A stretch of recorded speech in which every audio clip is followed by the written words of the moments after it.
సర్వలోక అధినేతవే, నన్ను నడిపే నా విభుడవే, నిన్ను పాడి కీర్తింతును, ఈ దయా కిరీటముకై. సర్వలోక అధినేతవే, నన్ను నడిపే నా విభుడవే, నిన్ను పాడి కీర్తింతును, ఈ దయా కిరీటముకై. ఈ హితవత్సరం నీ కృప పొందుచు సాగేద నీ నీడలో, స్తుతింతును, ఘనపరతును, ఆరాధించి సేవింతును, స్తుతింతును, ఘనపరతును, ఆరాధించి సేవింతును. అన్ని ప్రజల మధ్యలో దేవుడు ఎలాంటి వాడో ఆ అన్ని ప్రజలు తెలుసుకునేటట్లుగా ఆయన నమ్మిన ప్రతి బిడ్డను ఒక సూచనగా నిలవబెట్టడానికి ఆయన ఇష్టపడే దేవుడు. నీ దేవుడు ఎవరో ఎరుగునట్లు, నీ దేవుడు ఎలాంటి వాడో ఎరుగునట్లు, నీ దేవుడు ఎలాంటి భీకర కార్యాలు జరిగించగలడో నీవెరగటమే కాదు, అన్ని ప్రజలు ఎలుగునట్లు ఆయన ఎంత శౌర్యము కలిగిన రాజో, ఆయన శౌర శౌర్య కార్యాలు నీవెరగటం కాదు, అన్ని ప్రజలు ఎలుగునట్లు ఆ ప్రజల మధ్యలో ఆయన నమ్మిన ఆయన పిల్లలను, ప్రత్యేకంగా ఈ ఆరాధనకు వచ్చిన ప్రతి కుటుంబాన్ని ఒక సూచనగా దేవుడు నిలవబెట్టునుగాక.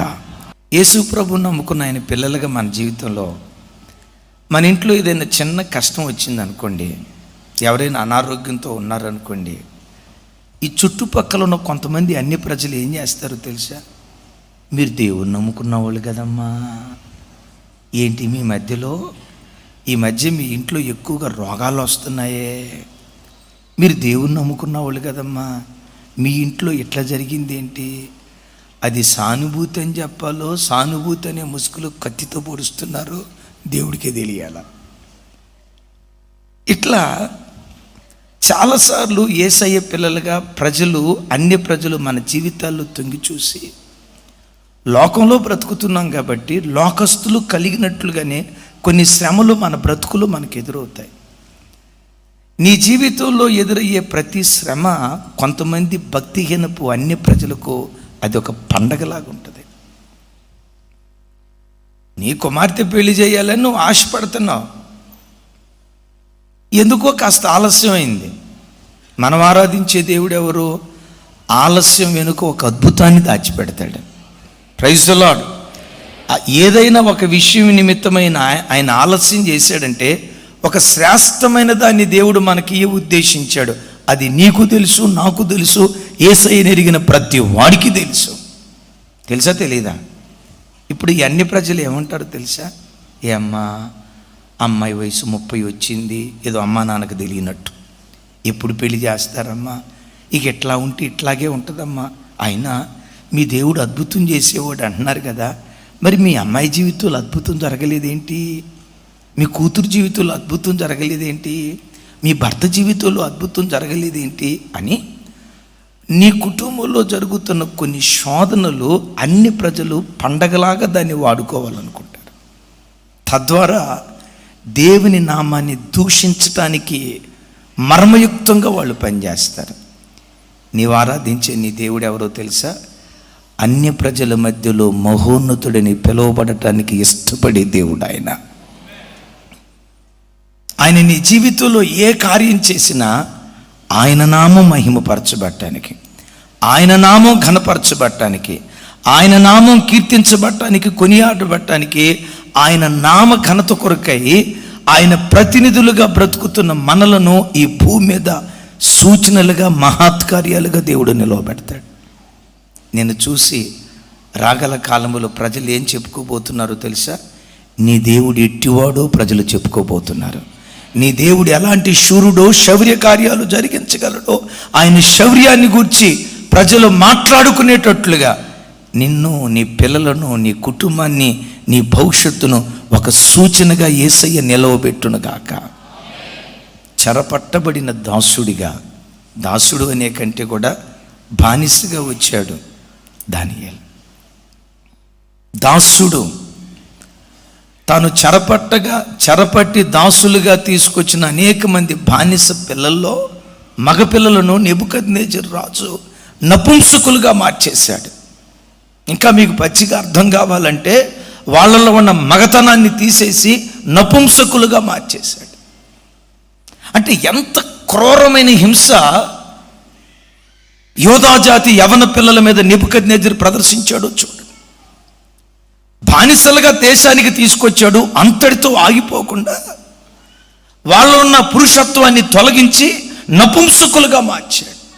నపుంసకులుగా మార్చాడు అని అంటే ఇక వాళ్ళ స్థితిగతులు ఎంత దారుణంగా, ఎంత నీచంగా ఉండి ఉంటాయో చూడండి. ఆ తర్వాత దర్యావేషు ప్రభుత్వ కాలం వచ్చింది. ఈ చిత్రం ఏంటో తెలుసా?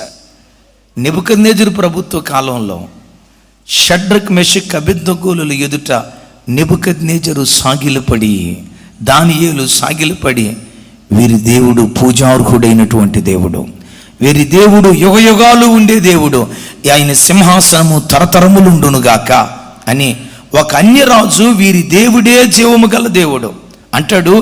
వీరి దేవుడు పూజార్హుడైన దేవుడు. ఏ దేవుడట అంటే దాని అర్థం పూజకు అర్హుడు, ఆరాధనకు యోగ్యుడని నెబుకద్నెజరు రాజు ఎవరి చేతులకు సంకెళ్ళు వేశాడో, ఎవరిని బానిసలుగా తీసుకొచ్చాడో ఆ బానిస పిల్లల ఎదుటే సాష్టాంగపడి వాళ్ళను పూజ చేయటం ప్రారంభించాడు. దేవుణ్ణి అడుగుదాం, దేవా ఎందుకు ఈ పని చేసావయ్యా? శ్రమలకు అప్పగించినట్టే అప్పగించాడు, కానీ శత్రుదేశానికి దాసులుగా పంపించినట్టుగానే పంపించాడు, కానీ శత్రుదేశములో కూడా ఆయన పరాక్రమాన్ని కనపరిచాడు. ఈ వాక్యం ఉంటున్న బిడ్డలారా, నీ జీవితంలో కూడా కొన్నిసార్లు శ్రమలనే శత్రువులకు దేవుడు అప్పగి ఆయా భాషలు మాట్లాడు వారికి ఇలాగూ వ్రాయించెను, మీకు క్షేమాభివృద్ధి కలుగునుగాక. నా సముఖమున నియమించినదేమనగా నా రాజ్యములలోని సకల ప్రభుత్వముల యందుండు నివాసులు దానియేలు యొక్క దేవునికి భయపడుచు. ఎవరి దేవుడు అంటే అక్కడ అబ్రహాము దేవుడయ్యాడు, ఆ తర్వాత ఇస్సాకు దేవుడయ్యాడు, ఆ తర్వాత యాకోబు దేవుడయ్యాడు, ఆ తర్వాత ఇశ్రాయేలు దేవుడయ్యాడు. ఇక్కడికి వచ్చేసరికి ఆయన ఏవై ఉన్నాడో తెలుసా? దానియేలు దేవుడై ఉన్నాడు. బిడ్లారా, మీరు ఎక్కడ ఉద్యోగం చేస్తున్నారో ఆ ప్రాంతంలో ప్రజలు ఏమన్నాలో తెలుసా? ఈ జ్యోత్స్న ఆరాధించే దేవుడు పరాక్రమవంతుడయ్యా.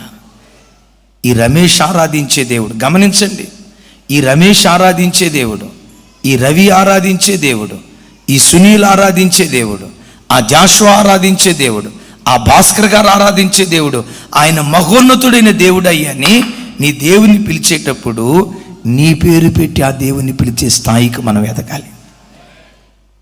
అసలు దర్యావేషు రాజు అంటున్న మాట ఏంటంటే దానియేలు దేవుడు. ఎవరు దేవుడు? ఇందాక పాడారు కదా, అబ్రహాము దేవుడవు, పాడండి, ఇస్సాకు దేవుడవు. ఇప్పుడు యాకోబు కాడ దానియేలు పెట్టండి, అబ్రహాము.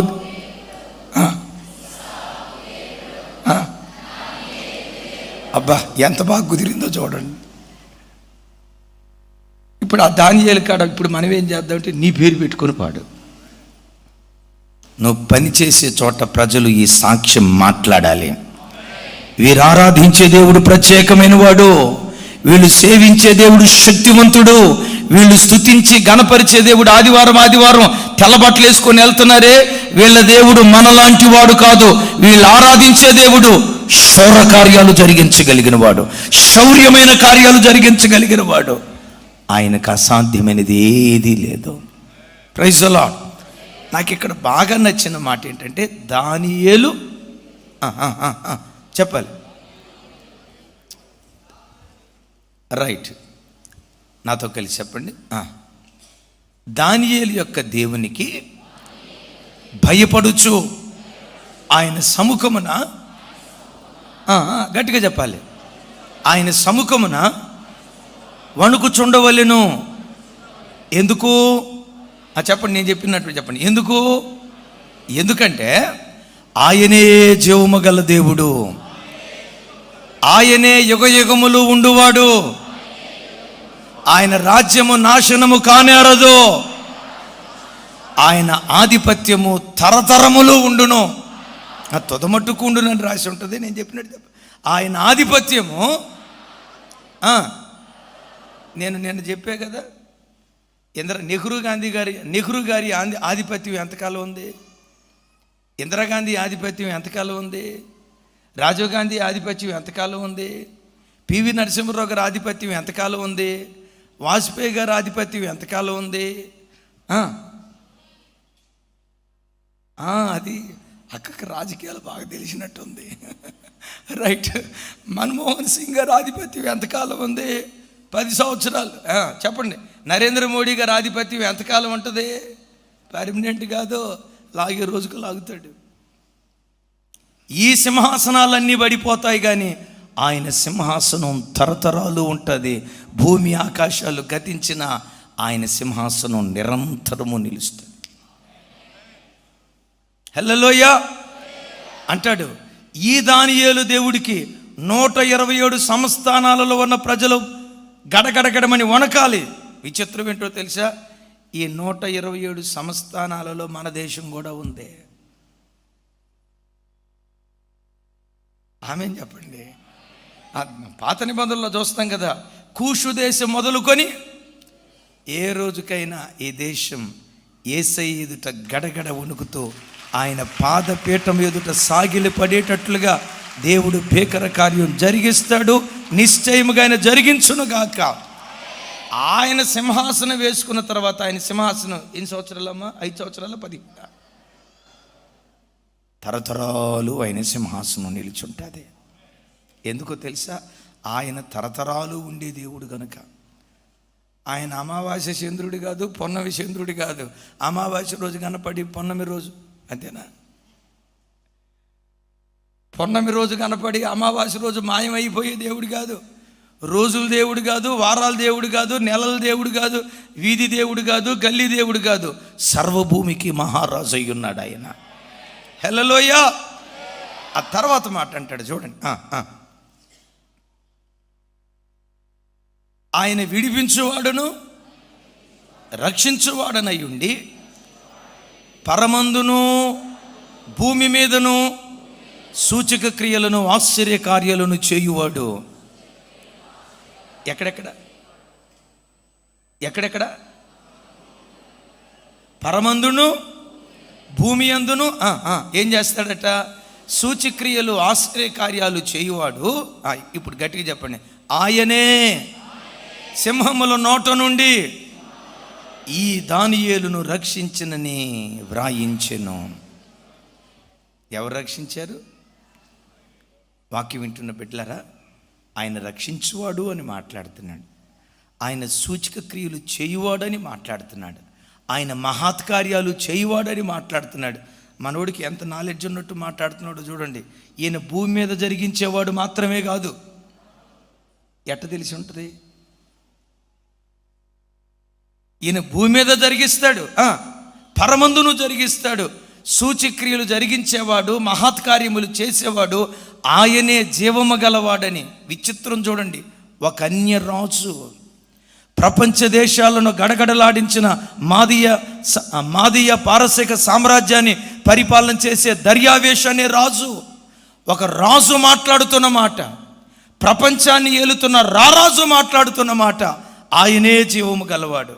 నా కుర్చీ ఉంది కదా, కొంతకాలమే ఉండేది. ఆయన సింహాసనం మాత్రం తరతరాలు ఉంటుంది. తన దేవుణ్ణి గురించి దర్యావేషు రాజు ఈ మాట అనటానికి సూచన ఎవరో తెలుసా? దానియేలు జీవితంలో దేవుడు జరిగించిన అద్భుతాన్ని బట్టి ఒక అన్య రాజు మాట్లాడుతున్నాడు. ఏం జరిగిందో మీకు తెలుసు. సింహాల బోన్లోకి వెళ్ళాడు. ఏ సింహము అతనికి హాని చేయలేదు, సజీవుడిగా బయటకు వచ్చాడు.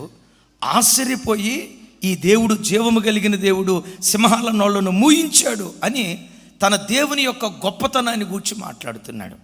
నా ప్రభు బిడ్డలరా, మనం ఆరాధించే దేవుడు ఇది పాత నిబంధనలోనే చేశాడు, క్రొత్త నిబంధనలో చేయుడు, ఆయన అద్భుతం చేయుడు అని అనటానికి వీల్లేదు. మీరు నేను ఆరాధించే దేవుడు ఎవరో తెలుసా? నిన్న నేడు ఏకరీతిగా ఉండే దేవుడు. పూర్వదినాల్లో ఎలా కార్యం చేశాడో నేటి దినాల్లో కూడా అలాగే కార్యం చేస్తాడు. నేటి దినాల్లో ఎలా జరిగించాడో భవిష్యత్తులో కూడా ఆయన అలాగే జరిగిస్తాడు. ఎందుకో తెలుసా? ఆయన శాశ్వతుడైనటువంటి దేవుడు. Praise the lord. ఇంకోసారి చెప్దాం, ప్రైజ్ ది లార్డ్. ఆయన బలము సన్నగిల్లదు, ఆయన పరాక్రమము సన్నగిల్లదు, ఆయన శక్తి సన్నగిల్లదు, ఆయన జ్ఞానము తెలివి శక్తి ఏ రోజుకు సన్నగిల్లదు. నిరంతరము ఏకరీతిగా ఉండేటువంటి దేవుడు. అయితే మీకు ఒక మాట, దేవుడు నిన్ను సూచనగా నిలవబెట్టడానికి నీవు ఆయనకు అవకాశం ఇవ్వాలి. దేవుడు తనను సూచనగా నిలవబెట్టడానికి దానియేలు దేవునికి అవకాశం ఇచ్చాడు తన బ్రతుకు ద్వారా. ఈ వాక్యం ఇటున్న బిడ్డలారా, పక్షపాతము లేని ఆ దేవుడు దానియేలు జీవితంలో దానియేలుని ఎట్లా సూచనగా నిలవబెట్టాడో, నువ్వు పనిచేస్తున్న ఆఫీస్లో, నువ్వు చదువుకుంటున్న స్కూల్లో, నువ్వు చదువుకుంటున్న కాలేజీలో, నీవు వ్యాపారం చేస్తున్న చోట ఆయన నామఘనత కొరకు నిన్ను ఒక సూచనగా నిలవబెట్టడానికి ఆయన ఇష్టపడుతున్నాడు. దానియేలును దేవుడు సూచనగా నిలవబెట్టడానికి, అసలు దానియేలు ఎలా బ్రతికాడు? దర్యావేషు దానియేలులో నుంచి ఏం చూశాడు? ఒక్క 5 విషయాలు చెప్తాను. ఈ 5 విషయాలు నీలో నాలో చూడగలిగితే కాలాలు మారినా మారని ఆ దేవుడు నిన్ను ఒక సూచనగా నిలవబెట్టును గాక. 6వ అధ్యాయం చూడండి. 6వ అధ్యాయంలోనే మనం ధ్యానించబోతున్నాం. 1వ వచనం నుంచి 3వ వచనం వరకు. 1వ వచనం నుంచి 3వ వచనం వరకు దానియేలు గ్రంథం. నాతో కలిసి చెప్పండి. తన రాజ్యం అంతటి పైన అధిపతులుగా ఉండుటకై 120 మంది అధిపతులను నియమించుటకు దర్యావేషునకు ఇష్టమాయెను. వారి పైన 3 ప్రధానులుగా నియమించెను. ఆ 3లో దానియేలు ముఖ్యుడు. రాజునకు నష్టము కలగకుండునట్లు ఆ అధిపతులు తప్పకుండా వీరికి లెక్క ఒప్పజెప్పవలనని ఆజ్ఞ ఇచ్చెను. ఈ దానియేలు, ఏ దానియేలు అంటే లోకంలో చాలామంది దానియేలు ఉంటారు. ఆ దానియేలు గురించి చెప్పట్లా, బాగానండి. లోకంలో చాలామంది దానియేలు ఉంటారు, ఆ దానియేలును గురించి చెప్పట్లా. ఏ దానియేలు? ఆ మాట పట్టుకోండి. బాగుందా ఈ మాట? బాలేదా? ఏమైందమ్మా మీకు? ఏమంటాడు? ఈ దానియేలు అతి శ్రేష్టమైన బుద్ధి గలవాడై ప్రధానులలోనూ అధిపతుల్లోనూ ప్రఖ్యాతి నొంది ఉండెను గనుక రాజ్యమంతటి మీద అతన్ని నియమించవలనని రాజు ఉద్దేశించెను. నీకు తెలుసా, 127 సంస్థానాలకు 120 మంది అధిపతులు, 120 సంస్థానాలకు 120 మంది అధిపతులను నియమించాడు. ఈ 120 మంది అధిపతుల్లో 3 ఆ 120 మంది మీద అధిపతులుగా చేశాడు. ఈ 3లో పెద్దవాడు ఎవరు? దానియేలు. ఎవరంటే ప్రధాని. చెరపట్టబడిన బానిస పిల్లోడు ఏ దేశానికి చెరగా వచ్చాడో ఆ దేశాన్ని ఏలుబడి చేసే ప్రధానిగా మార్చబడ్డాడు. దేవుడు నాకు ఇచ్చిన నా పిల్లరా, నమ్మండి మాట. నువ్వు ఏ కంపెనీలో పనివాడిగా పనిచేస్తున్నావు, ఆయన కృపను పొందుకో. అలాంటి కంపెనీయే నీవు స్థాపించేటట్లుగా నీ జీవితంలో దేవుడు కార్యం చేయగలడు. ఎక్కడ పనికత్తిగా అడుగు పెట్టావో అదే స్థలానికి యజమానురాలిగా దేవుడు నిన్ను మార్చగలడు. ఎందుకో చెప్పమంటావా? ఆయన నామఘనత కొరకు. చెరపట్టబడిన బానిస పిల్లోడుగా వచ్చాడు. ఎవరి దానియేలు? ఆ దేశంలో అడుగుపెట్టినప్పుడు 16 సంవత్సరాల పడుచువాడు, చిన్నవాడు. ఇప్పుడు ఆ దేశాన్ని ఏలుబడి చేసే ప్రధానిగా మార్చబడ్డాడు. ఆ స్థాయికి దానియేలును తీసుకుని వెళ్ళింది ఏదో తెలుసా? అతడు కలిగిన అతి శ్రేష్టమైన బుద్ధి. హోషేయ గ్రంథంలో రాసి ఉంటుంది, బుద్ధి లేనివాడు వృద్ధిలోకి రాలేడు అని. నేను వృద్ధిలోకి తెచ్చేదైనా, నేను క్షీణదశకు తీసుకుని వెళ్ళేదైనా తమ్ముడు నీ బుద్ధే. అది ఎవరైనా కానివ్వండి, జెర్మియా అనేవాడా, రాజు అనే సేవకుడా, లేకపోతే సేవకుల అక్కోళ్ళ, దైవ సేవకురాలా, జార్జన్న, ఇంకొకళ్ళు ఎవరైనా కానివ్వండి, ఒకడిని వృద్ధిలోకి తీసుకొచ్చేది అతని బుద్ధే. వాక్యం అంటుంది, బుద్ధి లేనివాడు అతడు బుద్ధి లేనివాడై వృద్ధిలోనికి రాడు. ఎందులోకి రాడు? చెప్పాలి, ఎందులోకి రాడు? ఎందుకు వృద్ధిలోకి రాలేకపోతాడు? నేను అడుగుతా, నా తట్టు చూసి సమాధానం చెప్పండి. దానియేలు ఎందుకు వృద్ధిలోకి వచ్చాడు? శ్రేష్టమైన బుద్ధి కాదు, దానికి ముందు ఇంకొక మాట ఉంటుంది, అతి శ్రేష్టమైన బుద్ధి గలవాడైనందున. అందుకనే సామెతల గ్రంథంలో ఏమని రాసి ఉంటుందంటే, నా వైపు చూడండి, నీ ఆస్తి అంతా ఇచ్చి నువ్వు బుద్ధిని సంపాదించుకో. బుద్ధి నువ్వు సంపాదించుకుంటే, బుద్ధిని నువ్వు కౌగిలించుకుంటే అది నిన్ను హెచ్చిస్తుంది, నిన్ను గణపరుస్తుంది, నీ తలకది కిరీటంగా ఉంటుంది అంటాడు. Praise the lord. నీ ఆస్తి అంతా ఇచ్చి బుద్ధిని సంపాదించుకో, యేసయ్యకి మహిమ కలుగును గాక. నేను మీ అందరిని అడుగుతాను, బుద్ధి గొప్పదా, డబ్బు గొప్పదా? కొంచెం గట్టిగా నమ్మా. బుద్ధి గొప్పదా, డబ్బు గొప్పదా? సరే, అట్లా కూడా కాదు. ధనం గొప్పదా, గుణం గొప్పదా? ఇంకోసారి, ధనం గొప్పదా, గుణం గొప్పదా? గుణం గొప్పదా అన్నారు కదా. మీరు ప్రార్థన చేసేటప్పుడు ధనం కావాలి ప్రభువా అని ఎక్కువ ప్రార్థన చేస్తారా, గుణం కావాలని అబద్ధం ఆడొద్దు. ఇప్పుడు ఈ మాటని నేను గుణం కోసమే ప్రార్థన చేస్తానని మాయదారి మాటలు మాట్లాడద్దు. నా వైపు చూడండి. ధనం గొప్పదా, గుణం గొప్పదా? మీరు ప్రార్థన చేసేటప్పుడు ధనం కావాలని ప్రార్థన చేస్తారా, గుణం కావాలని ప్రార్థన చేస్తారా? ఊరుకోమను ఒకదాని. ఎక్కువ శాతం ఇప్పుడు పిల్లలు స్కూల్కి పంపించేటప్పుడు, ప్రభా వీడు 10th క్లాస్ ఫస్ట్ ర్యాంక్ రావాలయ్యా, ఇంటర్మీడియట్ స్టేట్ ర్యాంక్ రావాలయ్యా, ఇంజనీరింగ్లో జాయిన్ అవ్వాలయ్యా, అది ఇది డ్యామ్ డూమ్ డుష్ అని ప్రార్థన చేస్తూ, తప్ప పొరపాటును తప్పు కాదు. వాడు 10th క్లాసులో మంచి మార్కులు వచ్చినట్లుగా ఏడుస్తూ ప్రార్థన చేసిన మనం వాడి గుణం కొరకు ప్రార్థన చేసే విషయంలో తక్కువ ప్రార్థన చేస్తాం. మన ప్రార్థనలో ఎక్కువగా లౌకికమైనవి, భూ సంబంధమైనవి ఉంటాయి, కానీ ఆత్మ సంబంధమైన వాటి కొరకు ఏడ్చే ప్రజలు చాలా తక్కువ. అందుకనే భక్తుడు అంటాడు, నీ ఆస్తి అంతా ఇచ్చి బుద్ధిని సంపాదించుకో, క్యారెక్టర్ సంపాదించుకో. నీ వెండి బంగారం అంతా ఇచ్చి గుణాన్ని సంపాదించుకో. ఎందుకో తెలుసా? బుద్ధి నేను వృద్ధిలోకి తీసుకొస్తుంది. నీ బుద్ధి వక్ర బుద్ధి అయితే, నీ బుద్ధి చెడ్డ బుద్ధి అయితే, నీ బుద్ధి స్వప్నాది బుద్ధి అయితే, నీ బుద్ధి గమనించండి, అసహ్యకరమైన బుద్ధిగా ఒకవేళ నీ బుద్ధి ఉంటే, బొక్కావాని తైలములో చచ్చని ఈగలు పడితే తైలం ఎట్లా పాడైపోద్దో, నీ బుద్ధిహీనతే అందమైన నీ భవిష్యత్తు పాడవటానికి కారణమవుతుంది. రోజు ఆర్టీసీ క్రాస్ రోడ్ ప్రాంతం నేను ప్రార్థన చేయడానికి వెళ్ళాను, మన చర్చికి వచ్చే వాళ్ళ ఇంటికి. ప్రార్థన అయిపోయిన తర్వాత ఆ ఇంటి వాళ్ళు చెప్పిన మాట, అన్నయ్య మా ప్రక్కన ఒక అతను క్యాన్సర్ వ్యాధితో బాధపడుతున్నాడు, ఒక చిన్న ప్రార్థన చేసి వస్తాం. చాలా రోజులు బట్టి అడుగుతున్నారు, మీరు రాలేదు కదా. ఓ రకంగా అతను చావు బ్రతుకుల మధ్యలో ఉన్నాడు. ఇంకొక 15-20 రోజుల కంటే ఎక్కువ బ్రతకడని గత వారం రోజుల క్రితం చెప్పారు. ఇంకా వారం కంటే ఎక్కువ బ్రతకడు. ఈ సందర్భంలో కనీసం వాళ్ళ భార్య అయినా వాళ్ళ తండ్రి అయినా కాస్త ఆదరణ పొందుతారు, రండి అన్నారు. వెళ్ళాను. అతనికి 30 సంవత్సరాలు కూడా నిండలేదండి. క్యాన్సర్ పేషెంట్, బెడ్ మీద అట్లా పండుకొని ఉన్నాడు. బక్క చిక్కిపోయింది శరీరం, ముఖంలో జీవకళ కనపట్టలేదు, ఇక రేపో మాపో అన్నట్లుగా ఉన్నాడు. నేను అడిగాను, ఎందుకు క్యాన్సర్ వచ్చిందయ్యా? ఆ తండ్రి ఏడుస్తా అయ్యా, ఈ ముషీరాబాద్ ప్రాంతంలో దరిదాపుగా 300 కోట్ల రూపాయలకు ఆస్తిపరును నేను. మా కట్టెల దుకాణం ఉంది, టేక్ కట్టెలు.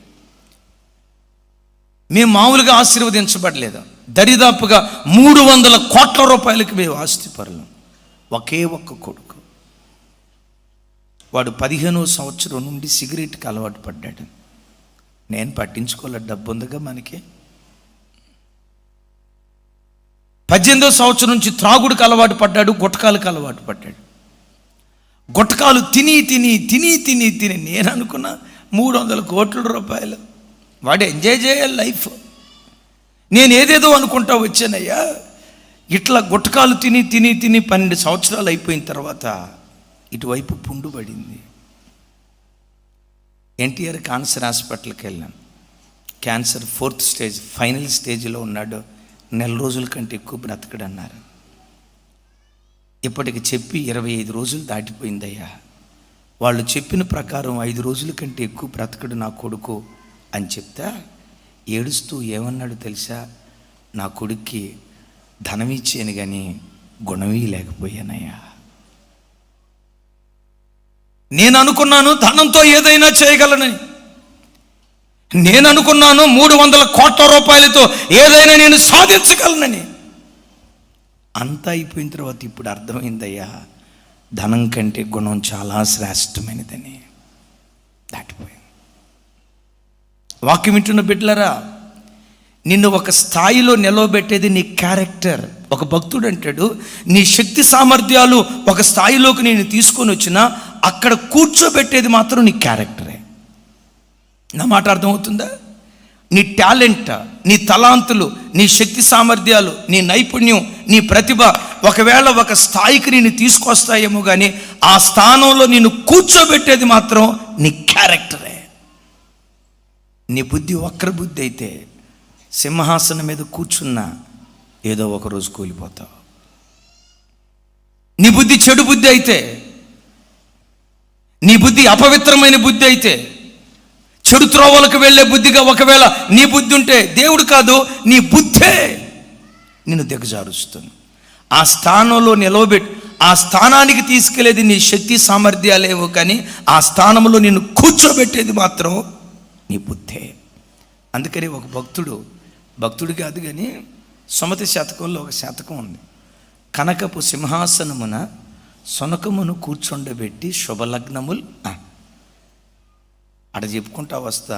ముగింపులో అంటాడు, వెనకటి గుణమేళ మానురా వినరా సుమతి అంటాడు. ఆ కుక్కని సింహాసనం మీద శుభలగ్నం మంచి ముహూర్తం చేసి చూసి కూర్చోబెట్టాడట, తల మీద కిరీటం పెట్టాడట. ముహూర్తం చూశాడు, తల మీద కిరీటం పెట్టాడు, సింహాసనం మీద కూర్చోబెట్టాడు. ఇప్పుడు ఆ కుక్క ఏం చేసిందో తెలుసా? ఎవడో చిన్నపిల్లోడు అక్కడ అశుద్ధాన్ని వదిలేడు. కుక్క ఏం చేసిందో తెలుసా? సింహాసనం మీద నుండి దిగి అశుద్ధాన్ని తినడానికి పరిగెత్తింది. కుక్క బుద్ధి అది. వాక్యం వింటున్న బిడ్డలారా, నీ భవిష్యత్తును పాడు చేసేది నీ బుద్ధే. శిఖరం మీద నిన్ను కూర్చోబెట్టేది నీ బుద్ధే. దేవుడు నీకు ఇచ్చిన స్థానంలో నేను నిలవబెట్టేది నీ బుద్ధే. దానియేలు ఎవరయ్య అంటే అతి శ్రేష్టమైన బుద్ధి కలిగిన వాడు. ఇప్పుడు మీరు నన్ను అడగండి, అయ్యా బుద్ధి ఎక్కడ దొరుకుతుంది? బుద్ధి ఎవరిస్తే దొరుకుతుంది? షాపూర్లో కూరగాయల మార్కెట్కి వెళ్ళి 1 కిలో బుద్ధి మా అబ్బాయికి ఏంటి అయ్యా అంటే, వంకాయలు కావాలంటే కిలో దొరుకుతాయి, టమాటాలు కావాలంటే 3 కిలోలు దొరుకుతాయి, బుద్ధి మీరే ఒక నయమాలు అంటాడు. బుద్ధి వాళ్ళ దగ్గర దొరకదు. ఎందుకో తెలుసా? బుద్ధి జ్ఞాన సర్వసంపదలు యేసుక్రీస్తులోనే గుప్తమై ఉన్నాయి. చప్పులు కొడితే యేసయ్యకు స్తోత్రాలు చెప్దాం. వాక్యం వింటున్న బిడ్డలారా, నీకు బుద్ధి రావాలన్నా యేసు యొద్దకు రా. నీ పిల్లలకు బుద్ధి రావాలన్నా యేసు యొద్దకు రా. నీ కుటుంబానికి బుద్ధి రావాలన్నా యేసయ్య పాదాలు పట్టుకొని, బుద్ధి జ్ఞాన సర్వసంపదలు నీలో దాగి ఉన్నాయ్యా, నీలో ఉన్న బుద్ధి నాకు కావాలని ఆయనను గోజాడితే బైబిల్లో రాయబడిన ఒక అద్భుతమైన మాట ఏంటో తెలుసా? It's my favourite word. సుబుద్ధి గల భార్య యెహోవా అనుగ్రహించు. తెలీదా ఈ మాట? సుబుద్ధి గల భార్య యెహోవా అనుగ్రహించు దానము. గృహము విత్తము పితరులిచ్చు స్వాస్థ్యం. గమనించండి, డబ్బు నీకు ఎవరైనా ఇస్తారు. డబ్బు ఎక్కడి నుంచి అయినా సంపాదించుకోవచ్చు. గృహం ఎవరి ద్వారా అయినా సంపాదించుకోవచ్చు. నీ తల్లిదండ్రులని నీకు కొనిపెట్టవచ్చు, స్నేహితులకు కొన్నిసార్లు గిఫ్ట్గా ఇవ్వచ్చు, అత్తమామలే నీకు ఇవ్వచ్చు, లేదు నీ కష్టార్జితం ద్వారా నువ్వు సంపాదించుకోవచ్చు. గమనించండి, గృహము విత్తము ఎట్లాగైనా సంపాదించుకోగలవేమో కానీ సుబుద్ధి మాత్రం నా దేవుడు అనుగ్రహిస్తేనే నీకు వచ్చేది. గట్టిగా చెప్దాం. అందుకని ప్రభు దగ్గరికి వచ్చిన మనం అడుగుదాం, దేవా ఈ అన్ని ప్రజలందరూ నన్ను గమనిస్తున్నారయ్యా, వాళ్ళ మధ్యలో దానియేలులాగా నేను ఒక సూచనగా ఉండాలి. వీరి దేవుడు వీరి పట్ల గొప్ప కార్యాలు చేశాడని అన్ని ప్రజలు చెప్పుకోవాలి. ఒరే, ఒకప్పుడు తినటానికి ముద్దన్నం కూడా లేని పేదోళ్ళు రవి చూడు, ఈరోజు వాళ్ళు ఆశ్రయించిన దేవుడు వాళ్ళ బ్రతుకులను ఎట్లా నిలవబెట్టాడు. ఈ పిల్లోడా ఒకప్పుడు శివుడి ముక్కుతో తిరిగేవాడు మా ముందు. సైకిల్ టైర్కి పంచర్లు వేసినట్టుగా వాడి నిక్కర్లకు అన్ని పంచర్లేరా. ఈరోజు చూడు, వాళ్ళ పిల్లల్ని దేవుడు ఎట్లా నిలవబెట్టాడో అని అన్ని ప్రజలు దేవుని మహిమపరుస్తూ మాట్లాడుకునేటట్లుగా నీ గర్భాన పుట్టిన నీ కొడుకును, నీ కూతుర్ని నా దేవుడు ఒక సూచనగా నిలవబెట్టును కాక. అరే, వీళ్ళ మన మధ్యలో తిరిగిన వాళ్ళు కదరా, మన పిల్లలతో గోలిగాయలు ఆడుకున్న వాళ్ళు కదరా, మన పిల్లలతో పిల్లం కూడా ఆడుకున్న వాళ్ళు కదరా. ఈరోజేంటి ఇట్లా అయిపోయారు, ఈరోజేంటి ఇట్లా అయిపోయారు అని అంటే ఆ పక్కంటోడు ఏమన్నాలో తెలుసా? వీరి దేవుడు వీరి పట్ల గొప్ప కార్యాలు చేశాడు అని ప్రజలు మాట్లాడుకుందరు గాక.